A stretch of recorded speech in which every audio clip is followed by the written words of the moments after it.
नमस्कार दोस्तों, जय हिंद।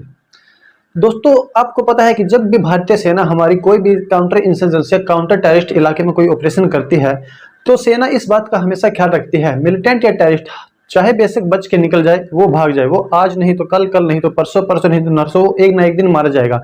लेकिन सेना इस बात का हमेशा ख्याल रखती है कि उनके ऑपरेशन के दौरान यानी कि मिलिटेंट पर कोई गोली चलाने से किसी आम आदमी, किसी आम सिविलियंस की जान ना चली जाए, उनकी संपत्ति का किसी प्रकार का नुकसान ना हो जाए। तो सेना इस चीज का हमेशा ख्याल रखती है कि किसी आम आदमी या सिविलियन की जान माल का नुकसान होने से बचा जाए। लेकिन भीड़ के इलाके में अगर सेना कभी गोली चलाती भी है, ये तो आपने कई बार देखा भी होगा कि जब जहां पर बहुत ज्यादा भीड़ या सिविल या आम आदमी होते हैं, वहां पर अगर कोई टेररिस्ट या मिलिटेंट फायरिंग भी करता है, फायरिंग करते हुए भाग भी जाता है, तो सेना उस पर गोली नहीं चलाती। कारण ताकि आम आदमी का किसी प्रकार का कोई नुकसान या कोई कैजुअलिटी या उनकी संपत्ति को किसी प्रकार का नुकसान ना हो जाए। इस चीज को हमेशा ध्यान में रखा जाता है।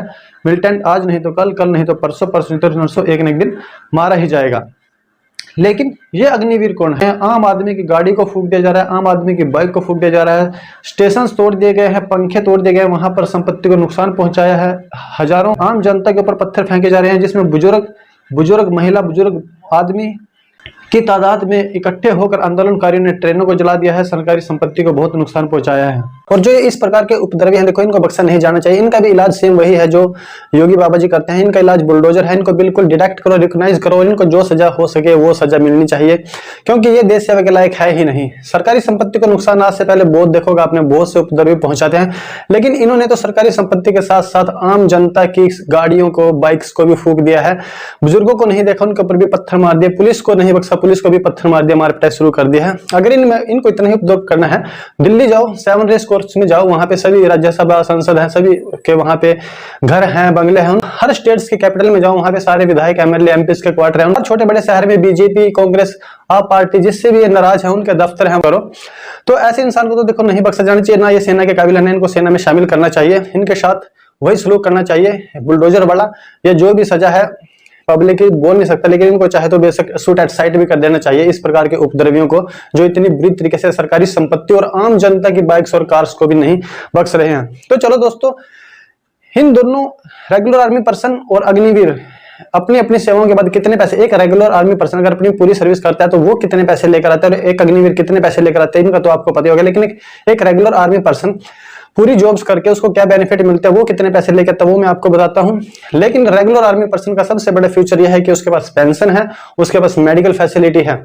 अगर इस प्रकार की कोई बेनिफिट अग्निवीर को भी हो तो हर कोई तैयार हो जाएगा अग्निवीर में भी सेवा देने के लिए, जिस प्रकार आर्मी में सेवा देने के लिए तैयार है। लेकिन बात करते हैं पहले रेगुलर आर्मी और अग्निवीर के अंतर के बीच में, किसको कितना पैसा मिलता है, उसके बाद बात करेंगे अग्निवीर जो अग्निपथ स्कीम है, इसके फायदे और इसके नुकसान। तो पहले अग्निवीर का देख लेते हैं। अग्निवीर का आप सब लोगों को पता है कि जैसे पहले साल उनको 30,000 रुपए पर मंथ मिलेंगे, जिसमें से 30% डिडक्शन होगा, एक किस्म से पीएफ फंड की तरह उनका डिडक्शन होगा, जिसमें 9,000 रुपए कटेंगे और 9,000 रुपए ही गवर्नमेंट ऑफ इंडिया भी उनको देगी। दूसरे साल 33,000 रुपए मिलेंगे 30% डिडक्शन पे, 99 रुपए कटेंगे। थर्ड ईयर 36,500 मिलेंगे, 30% डिडक्शन होगा तो उसके 10,950 रुपए कटेंगे। फोर्थ ईयर्स में 40,000 रुपए मिलेंगे, 30% डिडक्शन होगा तो 12,000 रुपए कटेंगे। ये टोटल कट के हो जाते हैं 5,20,000। 5,20,000 ही गवर्नमेंट ऑफ इंडिया अपनी तरफ से देगी विद इंटरेस्ट के। उसके रिटायरमेंट पे उसको मिलेंगे 11,71,000 रुपए। और जिनकी रिटायरमेंट एज होगी 21 से 25 साल, यानी कि अगर कोई अग्निवीर 17.5 साल का भर्ती होता है तो 21.5 का रिटायर होगा। अगर लास्ट डेट भी हम देखें, अगर 21 साल का कोई भर्ती होगा तो वो 25 पे रिटायरमेंट होगा। उस समय पे अगर वो ले चुका है, पे का हिसाब आप खुद लगा सकते हो कि 4 साल में वो कितनी पे ले सकता है 30% डिडक्शन करके। और जो रिटायरमेंट पे उसको 11,71,000 रुपए मिलेंगे विद इंटरेस्ट के, जो भी उसका 30% डिडक्शन हुआ, 30% ही डिडक्शन गवर्नमेंट उसको देगी अपनी तरफ से। जो रेगुलर आर्मी के अंदर जो आर्मी पर्सन अगर वो एक सिपाही भर्ती होता है और विदाउट प्रमोशन के, यानी कि वो अपना कोई भी प्रमोशन नहीं लेता और बिना प्रमोशन के रिटायरमेंट होता है, तो उसको कितना पैसा और बेनिफिट मिलता है उसको भी आप देख लीजिए। अगर एक रेगुलर आर्मी का पर्सन है जो 17 साल नौकरी करता है विदाउट किसी प्रमोशन के, कोई प्रमोशन नहीं लेता, सिपाही जाता है, सिपाही ही वापस आता है 15 + 2 साल करके, तो जो उसको ग्रेजुएटी मिलती है वो मिलते हैं 6 लाख रुपए। सरकार की तरफ से सिर्फ एक यही पैसा है जो उसको मिलता है, 6 लाख रुपए। अदरवाइज सरकार की तरफ से उसको कुछ नहीं मिलता, गवर्नमेंट इंडिया की तरफ से उसको कुछ नहीं मिलता। AGIF army group insurance fund होता है जो, इसमें 2500 रुपए पर मंथ डिडक्शन होते हैं। हालांकि ये शायद अब बढ़ भी गए हैं, ये पुराना डाटा है। 2500 रुपए पर मंथ उसका डिडक्शन होता था उसकी तनख्वाह से। और उसको अगर किसी प्रकार की कोई मिस हैपनिंग हो जाती तो ये एक इंश्योरेंस है ये, तो उसमें 25 लाख रुपए उसको मिलते थे। जब रिटायरमेंट होती है 17 साल की तो इसका लगभग 5 लाख रुपए मिलता है। नंबर 2 पे आता है AFPP यानी कि आर्म्ड फोर्सेस पर्सनल प्रोविडेंटल फंड, जिसमें जितना चाहो आप डिडक्शन कर सकते हो अपनी बेसिक पे तक, जितनी आपकी बेसिक पे है वहां तक आप इसमें डिडक्शन कर सकते हो। ये आपका एक किस्म से बैंक अकाउंट है जहां पे आप पैसे जमा करते हो और जब आप पेंशन आते हो तो आपको मिलता है। अगर एक 17 साल तक सिपाही मिनिमम भी इसमें पैसे जमा करता है तो ये मान के चलो कि रिटायरमेंट का आपको 5 से 7 लाख रुपए मिल सकते हैं। लेकिन ये सेम वो चीज है कि जितना गुड़ डालोगे उतना मिठा होगा, जितना आप इसमें डिडक्शन करोगे उतना ही आपको रिटायरमेंट पे मिल जाएगा। जो घर से बहुत अच्छे होते हैं, जिनकी फाइनेंशियल स्थिति बहुत अच्छी होती है, ऑलरेडी उनके घर में कोई जॉब है या खेती अच्छी है या कोई बिजनेस है, तो वो इसमें ज्यादा डिडक्शन करते हैं और ज्यादा ही पैसा लेके आते हैं। लेकिन जिनके घर में फाइनेंशियल प्रॉब्लम बहुत अधिक है, बहुत गरीब है, ना कोई घर में जॉब है, ना कोई खेती, ना कोई बिजनेस का साधन है, ना कोई आमदनी का साधन है, तो वो इसमें बहुत ही कम डिडक्शन करा सकते हैं, क्योंकि उनको अपना पूरा का पूरा जो निर्भर है वो पे के ऊपर रहना पड़ता है, तो इसलिए इसमें कम डिडक्शन कराते हैं। तो अगर 17 साल में एवरेज भी मान के चलो, कोई एवरेज अगर इसमें मिनिमम भी कटाता है तो 5 से 7 लाख रुपए लेके आता है। नंबर 2 होता है लीव एनकेसमेंट। 300 दिन की छुट्टी एक साल की जमा करा सकता है। 17 साल के टर्न में अगर एक सिपाही है, मान के चलो कि वो 150 दिन छुट्टी जमा कराता है, और 150 दिन की छुट्टी में एक दिन के 1440 या 1500 रुपए आप लगा के चलो तो लगभग 2.5 से 3 लाख रुपए वो भी इसके मिल जाते हैं उसको। टोटल बन जाते हैं 18 लाख, 18.5 लाख, 19 आप 20 लाख भी लगा के चलो। एक रेगुलर आर्मी का अफसर 17 साल तक अपनी सेवाएं देता है और ये पूरा पैसा उसका है, छोड़ के ग्रेजुएटी, ये पूरा पैसा उसका खुद की डिडक्शन है उसकी पे के अंदर से। लेकिन उसको मिलता कितना लास्ट में? 18.5, 19 से 20 लाख। लेकिन गवर्नमेंट ऑफ इंडिया की तरफ से सिर्फ 6 लाख मिल रहे हैं।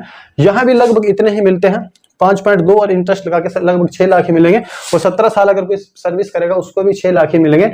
लेकिन जो इसकी रिटायरमेंट एज है वो है 35 से 40 साल, यानी कि रेगुलर आर्मी वाला रिटायरमेंट आएगा तो वो 35 से 40 की एज पे आएगा, और जो अग्निवीर आएगा वो 21 से 25 साल की एज पे रिटायरमेंट आएगा।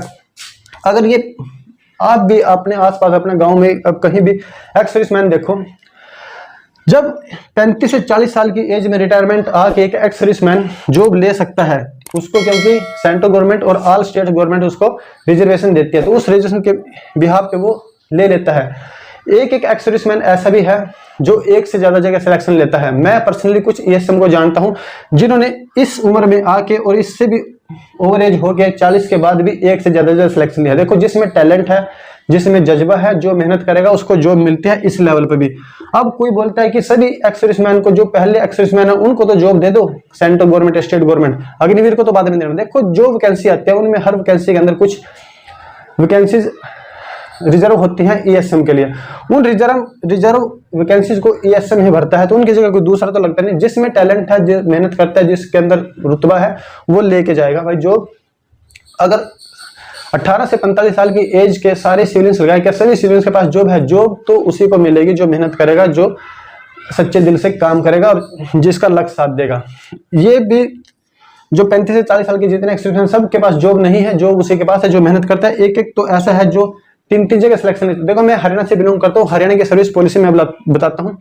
14 जुलाई 2021 से पहले एक एक्स सर्विसमैन अपने रिजर्वेशन को कितने बार भी, यानी कि अगर मैंने एक बार ग्रुप डी में ज्वाइन कर लिया, अगर मेरे में टैलेंट है तो मैं जाके ग्रुप सी का भी पेपर क्लियर करके वहां ज्वाइन कर सकता था, फिर और ऊपर पोस्ट पे जा सकता था। लेकिन 14 जुलाई 2021 के बाद हरियाणा गवर्नमेंट ने एक लेटर निकाल दिया कि एक्स सर्विसमैन सिर्फ एक बार ही अपने रिजर्वेशन का इस्तेमाल करेगा। हालांकि उसको एज रिलैक्सेशन मिलेगी बट रिजर्वेशन बेनिफिट नहीं मिलेगा।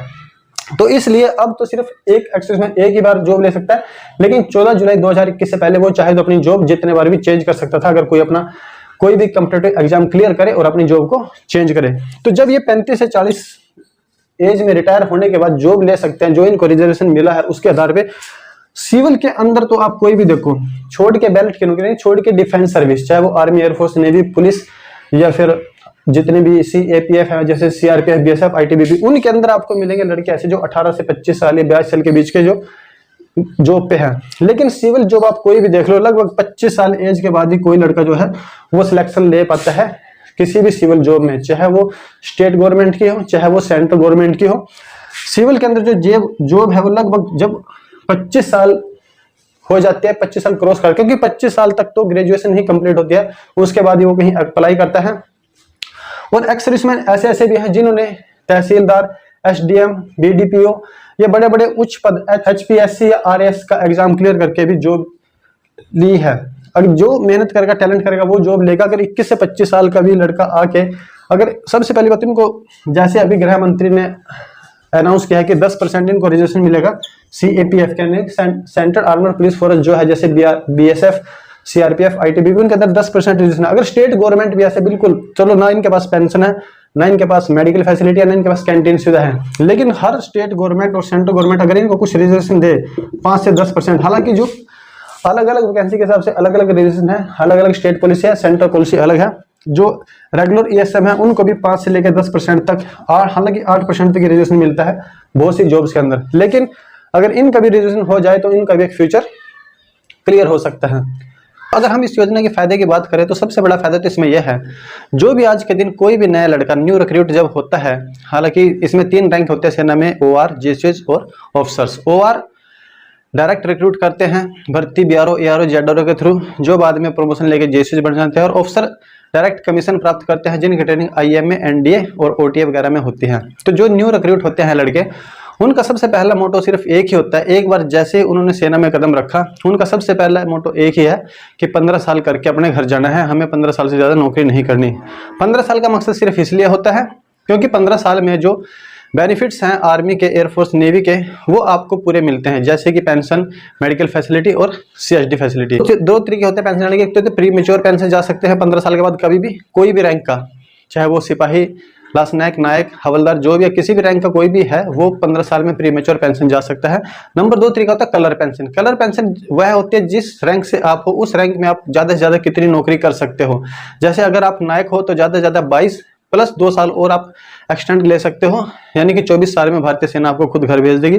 अगर आप हवलदार रैंक से हो तो आप ज़्यादा से ज़्यादा 24 साल सर्विस कर सकते हो, प्लस 2 साल आप एक्सटेंड कर सकते हो, उसमें 26 हो जाती है। 26 के बाद ऑलरेडी भारतीय सेना आपको घर भेज देती है। अब भारतीय सेना ने क्या किया है कि पेंशन में भी कटौती की है। वर्तमान में 0.5%, यानी कि एक बटालियन में अगर 1000 बंदे हैं तो उनमें से 0.5% लोग ही एक साल में पेंशन जा सकते हैं। अब इसकी वजह से पेंशन जाने कम हो गए, और अब क्या कर दिया, जो न्यू रिक्रूट लड़के हैं उन्होंने क्या कर दिया, प्रमोशन स्किप कर दिया, यानी कि प्रमोशन कोई लेता ही नहीं, प्रमोशन को छोड़ देते हैं। अगर आप प्रमोशन छोड़ देते हैं और अगर आप सिपाही हैं तो 17 साल में ऑटोमेटिक भारतीय सेना आपको डिस्चार्ज कर देती है। तो इस स्कीम का सबसे बड़ा फायदा यही है, जो आज के दिन पेंशन जाने की होड़ लगी है सैनिकों के अंदर, वो कम होगी। जितने भी अग्निवीर होंगे, यानी कि जो भी अभी नई जो स्कीम है इसमें जितने भी अग्निवीर होंगे, वो 100 के 100% सबसे पहले बताओ 4 साल बाद पक्के होने के लिए, रेगुलर होने के लिए अच्छा काम करेंगे, अच्छी हर चीज में रुचि दिखाएंगे अपनी, ताकि उनको पक्का किया जा सके। हालांकि इसमें भी 2 प्रकार के लोग मिलेंगे आपको। एक वो जो फाइनेंशियली बहुत ज्यादा कमजोर है, बहुत ज्यादा गरीब है, वो 100% अपना पूरा एफर्ट लगाएंगे पक्के होने के लिए। नंबर 2, उसके अंदर कुछ कैटेगरी ऐसी होंगी जो पहले से ही संपन्न परिवार से है, यानी कि जिनके पिता पहले से ही आर्मी, पुलिस, टीचर या किसी भी जॉब में होंगे, यानी कि जो घर से अच्छी हालत में होंगे। वो सिर्फ हो सकता है कि वो 4 साल भी कंप्लीट ना करे और 4 साल से पहले ही रिजाइन दे दें, या 4 साल के बाद तो वो डेफिनेटली 100% रिजाइन खुद ही दे देंगे। वो तो जो बेनिफिट इस स्कीम में हमें दिखाई देता है, वो बेनिफिट यह है कि अब जैसे अभी न्यू रिक्रूट जाता है तो अब इसको बोल देते हैं मोबाइल फौज, यानी कि जब से टेक्नोलॉजी का जमाना आया है, जो नीचे लेवल पर यानी कि जो OR लेवल पर है, वहां पर बहुत काफी कमी आई है हुक्म मानने में। जो एक सैनिक है वो इन सब चीजों को समझ सकता है जो मैं कहना चाहता हूँ। ये सारी चीजें सोशल मीडिया पर नहीं बोल सकते। जो न्यू रिक्रूट जब हम जाते हैं उस समय कितनी दिक्कत आती है सीनियर्स को, उनको ट्रेन करने में, उनको हुक्म मनवाने में, उनको कोई भी काम करवाने में, क्योंकि उनके दिमाग में सिर्फ एक ही बात होती है कि हमें 15 साल करके अपने पेंशन जाना है। लेकिन जैसे जैसे वो मेच्योर होते हैं, 5 साल 10 साल बाद उनकी शादी हो जाती है, फिर बच्चे हो जाते हैं, कुछ जब उनके अंदर मेच्योरिटी आती है तो कुछ 15 साल तक जाते जाते अपना ये इरादा बदल भी देते हैं, और फिर आगे वो अपना रैंक भी लेते हैं और लंबी नौकरी भी करते हैं, 28 साल, 30 साल और 32 साल। तो सबसे बड़ा फायदा इसमें ये होगा कि जितने भी अग्निवीर जाएंगे वो अपने आप को रेगुलर करने के लिए किसी भी सीनियर्स अधिकारी के साथ तू तड़ाक नहीं बोलेंगे, उनका अच्छे से हुक्म मानेंगे, डिसिप्लिन में रहेंगे, जो आज के दिन थोड़ा कम देखने को मिलता है, खासकर जो नए सोल्जर्स जाते हैं उनके अंदर। तीसरा फायदा यह है कि इसमें भारतीय सेना यंग बनी रहेगी, यानी कि जो आज के दिन एक एवरेज एज है वो 25 से 32 साल है, लेकिन अगर इसके आने से क्या है, एवरेज एज में जो है वो कटौती होगी, सेना यंग होगी। लेकिन अगर सेना को यंग ही करना है तो आप जो भारतीय सेना ने अभी पेंशन की है 0.5%, आप उसको बढ़ाकर 5% कर दीजिए, 10% कर दीजिए। ज्यादा पेंशन आएगा तो ज्यादा और लगेंगे। सर्विंग पर्सन है वो तैयार बैठे हैं पेंशन आने के लिए, कि उनकी एप्लीकेशन की वहां पर उनकी क्यू लगी है, लाइन में लगी है, उनकी वेटिंग में है, 200 300 नंबर है उनका पेंशन आने में। अगर उनको जल्दी पेंशन देकर डिस्चार्ज या रिलीज कर दिया जाए तो नए लड़कों को ऐसे मौका मिल सकता है। इसमें अग्निवीर की भर्ती करने की कोई जरूरत भी नहीं है। लेकिन आप सबको पता है कि अग्निपथ योजना क्यों लागू हुई है, क्योंकि जो आज के दिन रक्षा बजट है 5,25,000 करोड़ लगभग, उसका 54% जो है वो पेंशन और पे पर ही खर्च होता है। इस चीज से बचने के लिए ही तो अग्निपथ योजना लाई गई है। अगर ज्यादा रेगुलर आर्मी पर्सन को पेंशन भेज देंगे तो ये जो 54% है ये बढ़कर और ज्यादा हो जाएगा। इसलिए इस योजना को लाया गया है अग्निपथ को, और रेगुलर आर्मी पर्सन की पेंशन पर बैन लगाया गया है। अब अगर हम बात करें इसके नुकसान की, तो इसका सबसे बड़ा नुकसान तो यह है कि दोस्तों, अगर कोई भी यंग लड़का 17 साल की उम्र में भर्ती होकर वो 21 साल में अपने घर जाएगा तो उसका लाइफ सिक्योर नहीं है, उसका फ्यूचर सिक्योर नहीं है, क्योंकि भविष्य में उसको किसी प्रकार की जॉब मिलने के चांस कितने हैं ये आप लोग इस चीज से जान सकते हो कि जो आज के दिन में बहुत सारे एक्स मैन ऐसे हैं जो बिना जॉब के घूम रहे, जो सिर्फ सिक्योरिटी गार्ड्स। नंबर 2 बात करते हैं इनके स्किल सर्टिफिकेट की। सेना है उसकी तरफ से भी आया कि इनको स्किल सर्टिफिकेट दिया जाएगा जिसके आधार पर इनको नौकरी लगे। देखो भारतीय सेना में वर्तमान में भी बहुत सारे ऐसे आर्मी कोर्सेज हैं, जैसे section commander, JCL, JLC, commando, घातक, बहुत ऐसे आर्मी कोर्स हैं जिनके अंदर अगर एक सैनिक अच्छा परफॉर्मेंस करे, यानी कि अच्छी ग्रेडिंग, इंस्ट्रक्टर ग्रेडिंग लेके आए, तो वो इंस्ट्रक्टर के तौर पर IMA, NDA, OTA या इन्फेंट्री स्कूल महू, मतलब जहां पे ट्रेनिंग सेंटर है वहां पर जाते हैं, और नए रिक्रूट्स और नए कैडेट्स यानी कि जो डायरेक्ट कमीशन लेके अफसर भर्ती होते हैं IMA, NDA, OTA में, उनको भी ट्रेनिंग देते हैं वो इंस्ट्रक्टर ग्रेडिंग सैनिक, इंस्ट्रक्टर ग्रेडिंग NCO, JCO। लेकिन रिटायरमेंट होने के बाद जो उनके वो आर्मी कोर्स है वो बिल्कुल रद्दी हो जाते हैं। उन आर्मी कोर्सेज के जो भी हैं उनको सिविल जॉब्स के अंदर कोई नहीं पूछता। जैसे कि अभी हरियाणा पुलिस एकेडमी है, यानी कि पुलिस एकेडमी है किसी भी स्टेट की, अगर वहां पे भी आपको सैनिक मिलेंगे इंस्ट्रक्टर ट्रेनिंग देने के लिए, जो वहां पे इंस्ट्रक्टर रखे जाते हैं, वहां पे जो सेक्शन कमांडर यानी कि हथियारों की ट्रेनिंग भी फौजी इंस्ट्रक्टर देते हैं, कॉम्बैट एंड लीडरशिप की भी देते हैं। लेकिन जब वही सैनिक रिटायर हो जाता है और वही सैनिक किसी भी स्टेट पुलिस की या सेंट्रल पुलिस की डिफेंस फोर्सेज में यानी कि पुलिस में जाना चाहता है, तो अगर वो उसके आर्मी कोर्सेज हैं रिटायरमेंट के बाद, वही हरियाणा पुलिस या वही स्टेट पुलिस उनके आर्मी कोर्सेज को नहीं पूछती कि आपने सेना में कौन सा आर्मी कोर्स किया है और आपकी ग्रेडिंग क्या है।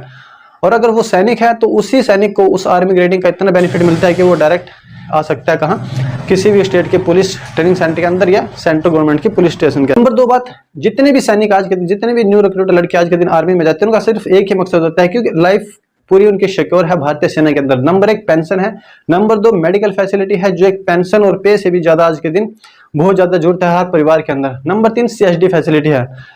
इन फैसिलिटी को ध्यान में रखते हुए आज कोई भी है जो रेगुलर आर्मी या एयरफोर्स नेवी में जाने के लिए तैयार है, रिस्क लेने के लिए तैयार है अपनी लाइफ का भी। अगर ये चीजें ही बंद कर दे, यानी कि पेंशन और मेडिकल फैसिलिटी ही बंद अगर कर दे, तो रेगुलर आर्मी में जाने में भी कटौती आएगी। कोई भी रेगुलर आर्मी में जाना पसंद नहीं करेगा। जो अग्निवीर है इसमें भी सेम यही प्रॉब्लम है। अग्निवीर है जो उनका भी लाइफ सिक्योर नहीं है।